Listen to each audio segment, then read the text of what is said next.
Panalangin bago pumunta sa isang lugar.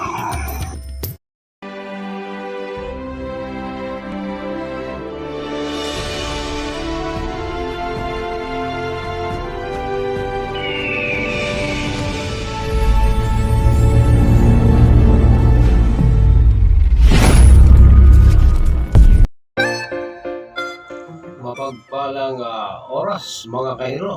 Ngayong pong araw na ito ay muli na naman akong magbabahagi ng panalangin. Panalangin bago pumunta sa isang lugar. Kung tayo po may mga lakad, maganda po itong panalangin ito ay ating munang dasalin upang sa ating kaligtasan mga kahiro. Kaya po mga kahiro, tayo po ngayon ay manalangin. Sa ngalan ng Ama, ng Ina, ng Anak, at ng Diyos Espiritu Santo. Amen.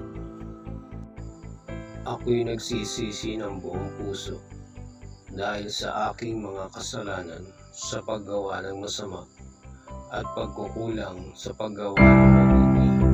Nagkasala ako laban sa iyo na dapat kong mahalin ng higit sa lahat. Sa tulong mo, sisikapin kong magbago at iiwasan ang anumang maghahatid sa akin sa kasalanan. Amen. Ama namin, sumasalangit ka, sambahin ang ngalan mo, mapasa amin ang kaharian mo, sundin ang loob mo dito sa lupa para ng sa langit. Amen.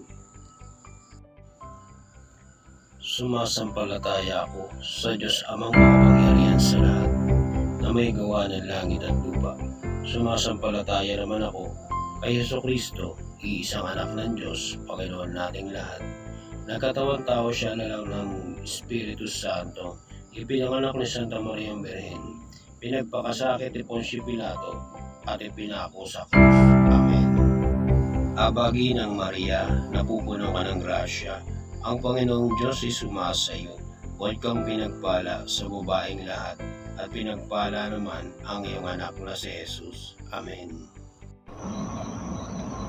Panalangin bago pumunta sa isang lugar. Sa ngalan ni Jesus, binabalutan ko ang aking sarili at ang lugar na ito ng banal na dugo ni Jesus.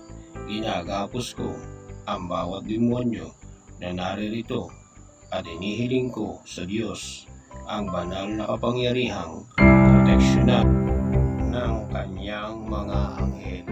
Amen. Aram, Akdam, Aksadam, Alleluia, Alleluia, Alleluia, Anghel de la Guardia, Rex Omnipotentes, Makmabitam, Adonai. Luwalhati sa Diyos Ama, Diyos Ina, Diyos Anak, at sa Diyos Espiritu Santo, kapara noong unang-una, ngayon at magpakailanman, magpas sa walang hanggan. Amen. Sa ngalan ng Ama, ng Ina, ng Anak, at ng Diyos Espiritu Santo. Amen. Ito po muli mga kahiro, ang napakasimpleng panalangin. Ngunit ito ay mabisa sapagkat ito po ay aking subok na. Ito po ay ating pong gamitin kung tayo po ay may pumunta ng isang lugar upang tayo ay maiwas sa mga itim na mahika at sa anumang kapahamakan. Kaya hanggang sa muli mga kahiro, at maraming salamat sa